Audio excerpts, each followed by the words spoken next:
উলামায়ে কেরাম রিয়েল বউ নিয়ে রিসুটে যায়, কিন্তু তখন যদি এই রাষ্ট্রের লোকেরা যদি বলে কাবিননামা কই, কাবিননামা কই, কাবিননামা কই, কাবিননামা নাই, এজন্য এই লোকটারে হয়রানি করতে দ্বিধা করলেন না, এই লোকটাকে পূর্ণাঙ্গভাবে হয়রানি করে জেলের মধ্যে ঢুকাইতেও দ্বিধা করলেন না।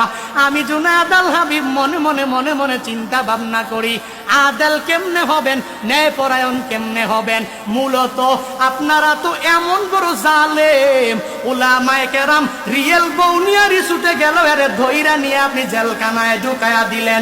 সাকিব খানের মতো লুচ্চারা, বুবলির মতো লুচ্চারা, পরিমণির মতো লুচ্চারা এদেশের মধ্যে কি পরিমাণ জেনার আবির্ভাব ঘটায়, কি পরিমাণ জেনার প্রভাব ঘটায়, কি পরিমাণ জেনার বিস্তার ঘটায়।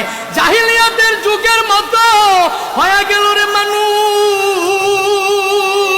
ওই জাহিলি যুগের মহিলারা জানতো না আর বলতো না স্বামী কোনটা, আমার সন্তান তবে আসবে, কোন সময়ে সন্তান হয়ে গেল।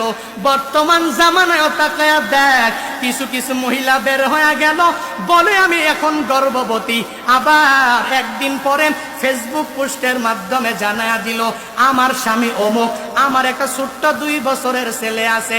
আগে শুনতাম আগে বিয়া তারপরে সন্তান, এখন শুনি আগে সন্তান তারপরে স্বামীর খবর।